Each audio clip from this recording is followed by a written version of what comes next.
अस्सलाम वालेकुम। उम्मीद है आप लोग ठीक हैं, खैरियत से हैं। आप लोग सेहत ठीक है और संडे का बड़ा अच्छा दिन गुजारा, नाश्ता किया, खाबे शाबे खाए। जिन्हां दे सहुरे नेड़े ने हाज़री लवाई, नवे-नवे ब्याह होए हन, पुराणियां च ते किहड़े सहुरे ते किहड़े पेके, बंदा अपने आप विचों नहीं निकलदा हैगा। बट एनी हाउ, हमारी दुआएं आप लोगों के साथ हैं हमेशा की तरह। आप सलामत रहें, खुश रहें, खुदा की ज़ात इसी तरह आप पर रहमतें बरसाती रहे, पाकिस्तान सलामत रहे ता क़यामत रहे, खुश रखे अल्लाह पाक आप तमाम दोस्तों को। दोस्तों, पीटीआई एक तरफ तो यलगार करती है, वफाक पर इंतशार फैलाती है, और दूसरी तरफ जिस सूबे में इनकी 10 से 12 साल की हुकूमत है, यार ये खबर कल परसों से चल रही थी, बट मैं इसको इग्नोर किया जा रहा था कि यार ये पता नहीं कंफर्म है कि नहीं है। लेकिन क्योंकि अब बहुत सारे ऑथेंटिक टीवी चैनल्स ने उसको अपनी नजर बना खबर बनाई, क्योंकि हमारी कोशिश होती है कि सोशल मीडिया की जो खबरें हैं ना, उस पर थोड़ी सी एहतियात करें, क्योंकि हम लोग खुद प्रचार करते हैं कि फेक न्यूज से एहतियात कीजिए। लेकिन जब इसको कुछ टीवी चैनल अपनी नजर अपनी जो वो बना लेते हैं, खबर बना लेते हैं, तो फिर हम पे भी लाजम होता है कि हम उस पे जरूर बात करें यार। बल्कि मैं अक्सर अपने प्रोग्राम में सुनाया करता हूँ, हम लोग जब कॉलेज में थे तो हमारे साथ फैसलाबाद के दोस्त थे। वो हॉस्टल में नए नए आए, तो फैसलाबाद की जुबान भी जिस तरह हमारे सिख भाइयों की जुबान है वो आपको बड़ी अच्छी लगती है। तो फैसलाबाद के जो दोस्त आए ना, इदां कर दे उदां करदा, संदीला भाई किदां, संदीला भाई किथे जाना वा, संदीला भाई इदां कर लेने आ, संदीला भाई ਉਹ ਕਰ ਲੈਨੇ ਆ, ਸੰਦੀਲਾ ਭਾਈ। ਤੇ ਉਹ ਬੜਾ ਅੱਛਾ ਮਤਲਬ ਲੱਗਦਾ ਸੀ। ਤੇ ਉਹ ਸਾਡੇ ਦੋਸਤ ਸਨ ਦੋ ਨਾ, ਤੇ ਉਹ ਇੱਕ ਹੀ ਸ਼ਹਿਰ ਤੋਂ ਸਨ।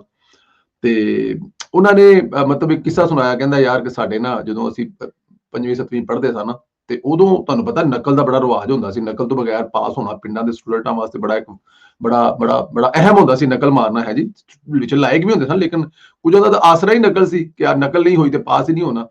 तो वो कहते हैं कि जी मैं मतलब कि जो है ना वो मतलब बैठा हुआ था आगे, और मेरे पास ना मतलब कि नकल का सामान मौजूद था।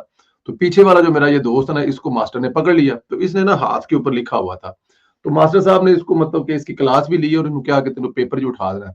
अब ये बगैरत ने किया क्या कि बजाय कि उठ के चला जाता, इसने क्या होगा, सर जी की करते पै जे, मैं तो निक्की जी बूटी लाना पिया वा। अगला मेरा तो पूरा बूटा ला के बैठा है। अब उसके पास किताब थी, तो कह रहा मेरे पास पूरी किताब थी। कह रहा मास्टर को कहा इसने कि ये छोटी सी बूटी लगा रहा है, तो इसको तो मतलब मैं बूटी छोटी लगा रहा हूँ, उठा दिया, और इसने तो पूरा बूटा लगाया हुआ आगे। तो जनाब छोटी मोटी चोरी के तो समझ आती है। जो आप किसी दफ्तर में जाएं, किसी अस्पताल में जाएं, किसी जगह पे जाएं, तो चलो बंदा कुछ चीज जेब में डाल के ले जाता है। लेकिन ये खबर जो मैं आपको बताने लगा हूँ केपी के हुकूमत की, इसमें तो आप भी सर चकरा कर बैठ जाएंगे, कितनी बड़ी चोरी, वो भी सरकारी। अजीबोगरीब वाकया पेश आया, खैबर पख्तूनख्वा के एक सरकारी अस्पताल से एक MRI मशीन ही मुबीना तौर पर चोरी हो गई है। मशीन जिसे सेट अप करने के लिए एक मुनासिब कमरे की जरूरत है, सूबे के शहर एबटाबाद के करीब यूब टीचिंग अस्पताल कम्प्लेक्स से गायब थी। ताहम अस्पताल इंतजामिया पर इस पर कोई तसल्ली बख्श जवाब देने में नाकाम रही है। केपी के असम्बली की कायमा कमेटी ने वाक़े का नोटिस लेते हुए अस्पताल के हकाम को भी वजाहत के लिए तलब कर लिया है। शुबा जाहिर किया जा रहा है कि यह बदअनवानी का मामला है, क्योंकि MRI मशीन मंगवाई नहीं गई, बल्कि इसे सरकारी दस्तावेजात में दिखाया गया। अब यहां पर ना कोई यूट्यूबर पूछेगा, ना कोई ट्विटर का कोई एक्सपर्ट जो है वो पूछेगा, ना कोई सुहाफी पूछेगा, बल्कि किस भाई सरकारी माल कहां जा रहा है, कहां चोरी हो गया है। इनके सूबे से तो पहले ही लोग इलाज करवाने के लिए पंजाब आते हैं, और ये एबटाबाद का जो यूब टीचिंग अस्पताल है बड़ा मशहूर है और बहुत बड़ा भी है वहां का अस्पताल। लेकिन अपने सूबे में पता आई डोंट नो क्या गिनवाए जा रहे हैं। सवाल तो ये होना चाहिए कि मशीन चोरी कराकर पैसे किसने का है, कौन खा रहा है, हिस्सा किसको कितना मिला। अंदाजा करें कि इतनी बड़ी मशीन, और इसकी कीमत जो है वो 1 अरब के आगे पीछे करके बताई जा रही है, करोड़ों में बताई जा रही है। और अगर 1 अरब नहीं है तो 40-50 अगर करोड़ भी है तो कितने पैसे हैं। दो चीजें इसके बारे में जो है वो हो रही हैं। एक तो ये मशीन आई नहीं, और कागजों में हिंदुस्तानी एक फिल्म थी वो देखी थी पिछले दिनों, अब उसका नाम, वो गवर्नमेंट का प्लान होता है कि कुएं आप खोदें और उसके पैसे दें। तो उसका तरीका कार था कि जैसे जैसे कुआं खुदता जाएगा आप उसका सबूत पेश करते जाए, और आप जो है वो आपको पैसे मिलते जाएंगे, पैसे रिलीज होते जाएंगे, और जब कंप्लीट होगा तो कंप्लीट पैसे मिल जाएंगे।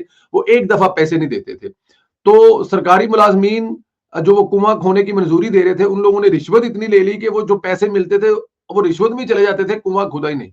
तो जिन्होंने वो कुआं खोदने के लिए पैसे लिए थे वो फिल्म में वो थाने जाकर रिपोर्ट दर्ज करवाते हैं कि हमारा कुआं चोरी हो गया, हमारा कुआं चोरी हो गया। अब पुलिस वाले परेशान होते हैं कि यार कमाल हो गया, भैंस होगी, गाय होगी, चोरी होगी, समझ आती है ये कुआं कैसे चोरी हो सकता है। لیکن کیونکہ سرکاری کاغذوں میں اس کا ایک ایک ریکارڈ موجود تھا کہ ہم نے دیکھا اتنا کنواں بن گیا، پھر آئے پھر اتنا دیکھا، پھر ہم نے اتنا فنڈ ریلیز کیا، کہ وہ فنڈ ریلیز کرنے کے لیے ساتھ میں لکھنا پڑتا تھا، تو جو سرکاری کاغذات میں اس کے مطابق میں اس جگہ پہ کنواں کھودا جا چکا تھا، اور جب کھودا جا چکا تھا اور وہ وہاں پر نہیں تھا تو پولیس کی چوری رپورٹ بنتی ہے۔ تو اسی طرح یہاں پر سرکاری کاغذوں میں بھی ہو سکتا ہے کہ یہ مشین آئی ہو لیکن کبھی آئی نہ ہو، یا پھر اگر آئی ہے تو اس کو مطلب دیکھیں پورا اگر ہسپتال کا عملہ مل جائے کہ یہ مشین خراب ہو گئی ہے، ٹھیک ہونے کے لیے کہیں جا رہی ہے، تو آپ نکلوا دیں وہاں سے اور واپس ٹھیک ہو گیا ہی نہیں ہے، کوئی بھی مطلب کہ آپ ڈرامے بازی کر رہے ہو اور پوری کی پوری مشین ہڑپ کر جائے، یہ کہاں ہو رہا ہے؟ عمران خان کے تحریک انصاف کی حکومت جہاں پر پچھلے 12 سال سے ہے اور وہ صوبے سے کرپشن اور ملک سے کرپشن ختم کرنے کے نعرے کے ساتھ آئے ہیں، یہ کرپشن کی کہانی میں نے آپ کو اس صوبے کی سنائی ہے۔ ایک طرف یہ ہو رہا ہے اور دوسری طرف پنجاب ہے، جہاں پر میاں محمد نواز شریف صاحب کی بیٹی، پنجاب کی امید، پنجاب کی ہوپ، پنجاب کے لوگوں کو، جو بچوں کو جا کر کہتی ہے کہ وہ پنجاب کے بچوں کی ماں ہے اور اپنی ماں کی طرح ان بچوں کو دیکھتی ہے، وہ کیا کر رہی ہیں؟ وزیر اعلیٰ اسے مطلب جو دیکھا جائے تو صبح شام ہمیں اس کا کوئی نہ کوئی منصوبہ نظر آ رہا ہوتا ہے، مریم نواز کا چھائی ہوئی ہے۔ مریم نواز پنجاب میں تاریخ ساز کام کر رہی ہے، تاریخ رقم کر رہی ہے، اور عوام اس سے خوش بھی ہیں، پریشان بھی ہیں کہ بزدار کے بعد اللہ تعالیٰ کی ذات نے ہم پر کتنا کرم کیا۔ وہ نہیں کہتے کہ کسی بھی خراب موسم کے بعد ایک اچھا موسم بھی آنا ہوتا ہے، کسی تباہی کے بعد وہ تباہی ختم ہوتی ہے تو چیزیں نہیں بھی اٹھنی ہوتی ہیں، بننی ہوتی ہیں۔ وہی حساب اس وقت پنجاب میں ہو رہا ہے۔ مریم نواز نے ایک بہت اہم کام کیا کیونکہ وہ جانتی ہے کہ سیر و سیاحت کے حسین اور مثبت چہرہ ہوتا ہے، یہ پوری دنیا جانتی ہے۔ میں آپ کو اکثر دکھاتا ہوں، جس شہر میں رہتا ہوں اگر ایک اچھا ویکنڈ ہو تو ملینز آف لوگ جو ہیں وہ اس شہر میں صرف ٹورسٹ کے لیے آ جاتے ہیں۔ تو جو ٹورسٹ ہوتے ہیں ان کو اگر آپ نے اٹریکٹیو کرنا ہے تو ان کے لیے آپ کو سہولیات دینی پڑیں گی، اور اس سے آپ کا ظاہر ہے پازیٹیو چہرہ بھی سامنے جائے گا۔ اس سے پیسہ بھی کمایا جاتا ہے اور پیسہ بھی کمایا جا سکتا ہے۔ انہوں نے مری میں اس پر توجہ مرکز کی اور مقصد کے لیے اہم پیش رفت کی ہے۔ مری کے حوالے سے پچھلے دنوں کچھ ہم نے جو ہمارے لوکل لوگ جو ہوتے ہیں نا، چاہے وہ گوادر ہو چاہے وہ مری ہو، وہ جہاں بیٹھے ہیں وہاں سے ہلنا نہیں چاہتے، اور اس کے لیے وہ اپنی نسلیں تباہ کر دیتے ہیں، لیکن کیونکہ وہ نہیں ہلنا چاہتے، کیونکہ وہ اپ ڈیٹ نہیں ہونا چاہتے، تو اس قسم کے مسائل ہوتے ہیں۔ لیکن پنجاب حکومت نے راول پنڈی سے مری تک گلاس ٹرین منصوبے کا آغاز کر دیا کہ راول پنڈی سے ٹرین چلے گی۔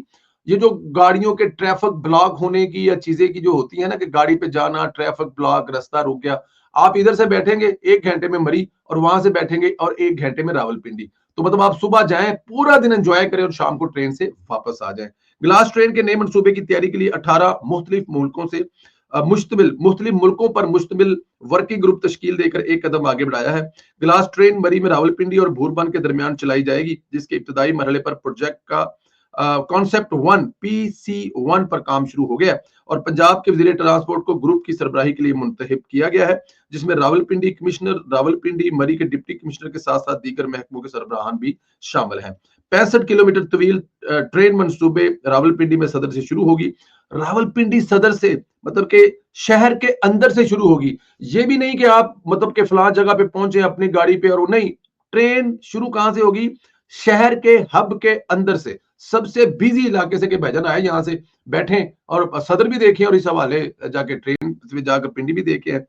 مارلا کی پہاڑیوں اور باراکوٹ جیسے خوبصورت لمحات سے ہوتے ہوئے بھوربن پر اختتام پذیر ہوگی۔ National engineering and scientific commission NESCOM کو منصوبے کی افادیت کا جائزہ لینے کے لیے فیزیبلٹی اسٹڈی کرنے کی ذمہ داری دی گئی ہے۔ وزیر اعلیٰ پنجاب مریم نواز نے 29 جون 2024 کو مری کے ترقیاتی منصوبے پر تبادلہ خیال ہونے والے اجلاس میں منصوبے کی باضابطہ طور پر منظوری دی تھی۔ منظوری کے بعد محکمہ ٹرانسپورٹ پنجاب کو فوری طور پر فیزیبلٹی اسٹڈی تیار کرنے اور اس میں شامل اخراجات کا تخمینہ لگانے کی بھی ذمہ داری سونپی گئی ہے، اور اس کے نتیجے میں وزیر ٹرانسپورٹ کی قیادت میں ایک کثیر محکمانہ گروپ تشکیل دیا گیا ہے۔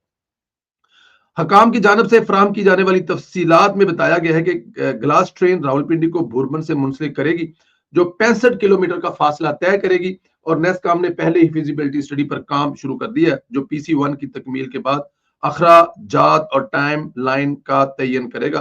منصوبہ بندی میں مدد میں ڈرون فوٹیج کی بھی حاصل کی ہے۔ اچھا دیکھیں، یہ ایک منصوبہ ہے، ایسے کئی منصوبے ہر شہر میں شروع کیے جا سکتے ہیں، لیکن کیونکہ مری ایک ایسا ہمارا سپورٹ ہے جو آلویز پاکستانیوں کا فیورٹ رہا ہے، اور یہ پورے پاکستان کا فیورٹ رہا ہے۔ ہمیں اپنے کالج دور میں یاد ہے، جب ہم لوگ کالج دور میں جایا کرتے تھے مری، تو وہاں پر कराची के हमारे बड़े अच्छे दोस्त बन गए, बाद में वो उनका बड़ा नाम हुआ। मैं अब उनका नाम यहाँ पे नहीं बताऊंगा क्योंकि वो अच्छे तरीके से नाम नहीं हुआ था। वो फिर एमक्यूएम के हवाले से उनके उनके बड़े कारनामे थे कि वो एमक्यूएम के बच्चे थे। तो उनसे हमारी मुलाकात वहां पे भी, तो मतलब मरी में टाइम गुजारने के लिए कराची से लोग आया करते थे उस जमाने में। शायद अब भी आते हों, लेकिन क्योंकि अब क्राउड इतना, रश इतना पड़ गया कि पिंडी, लाहौर और ये जो गिरदो गवा के इलाके हैं वहीं पर, लेकिन क्या ऐसा सिंध में कोई मुकाम नहीं है? कहीं ना कोई बड़ा खूबसूरत मुकाम होंगे, वो टूरिस्टों के लिए होंगे। कराची सेल्फ आप देखें कि कराची के नजदीक नजदीक कितने जजीरे हैं जो पाकिस्तानी समुद्री हदूद के अंदर है। उनको अगर आप फ़ाल करें और उन पर अगर आप ऐसी कोई जो ट्रांसपोर्ट शुरू करें, चाहे वो बहरी जहाज हो, चाहे कोई ऐसी ट्रेन हो, चाहे कोई ऐसा पुल हो, और वहां पर कोई बहुत बड़े पार्क बनाए, वहां पर बहुत बड़ी एक्टिविटीज की बनाए कि लोग रहें 2-3 दिन वहां पे, तो सब ये हुकूमतें जो होती हैं ना, उनके मंसूबे होते हैं। लाहौर में अगर आप देखें तो लाहौर में क्या नहीं हो सकता। लाहौर में हमारी जो नहर है, इसके ऊपर एक बड़ी खूबसूरत एक्टिविटी जनरेट की जा सकती है। इसके दोनों तरफ ट्राम चलाई जा सकती है, जो एक तो मुसाफिरों को भी लेके आएगी, और उसके अलावा और बहुत कुछ हो सकता है, और होता भी है। लेकिन मैं यहाँ पर सिर्फ आपको ये बता रहा था कि ये दो सूबे, इन्हीं का मुकाबला होता है आजकल। गंडापुर साहब जो है वो हर गुजरते दिन के साथ धमकियां लगाने में मसरूफ है, और मरियम नवाज जो है वो किस किस्म के मंसूबे लाने में है। और अगर मरियम नवाज का ये मंसूबा जो है वो जब पूरा होता है, तो आप देखें कि रावलपिंडी से कितने लोग मरी डेली जाएंगे और कितने वापस आएंगे। इनकी तादाद अगर लाखों में नहीं तो हजारों में जरूर होगी। अगर ये 8-10 ट्रेनें होंगी जो एक ही वक्त में चलेंगी, 5 ट्रेनें इधर से चली हर आधे घंटे के बाद, 5-10 उधर से चल रही है, इधर से आती है, रुकती है, वापस चली जाती है, तो सारे दिन में ये कितने लोगों को लेके जाएंगे और कितने लोगों को आएंगे। फिर वहां से आगे मरी में जाने का एक जो सफर होगा, वो जो है वो कितने लोग उससे मुस्तफीद होंगे। हमारी दुआ है कि सूबे, हर सूबे का वज़ीर आला इसी तरह काम करे, ना कि जिस तरह गंडापुर साहब कर रहे हैं। इन दोनों जो एक सूबे से मतलब इतनी बड़ी मशीन चोरी होती है, और दूसरे सूबे में मरियम नवाज क्या कर रही है, इन दोनों पे आप अपनी अपनी राय का इजहार जरूर करें। अल्लाह पाक आप लोगों को अपने हिफ्ज़ मान में रखे। हमारी दुआएं आपके साथ हैं। चैनल को भी जरूर सब्सक्राइब करें, बेल आइकन को भी प्रेस करें, और इंशाल्लाह अगले वीडियो में आपसे फिर मुलाकात होगी। बहुत शुक्रिया, अपना ख्याल रखें, खुदा हाफिज।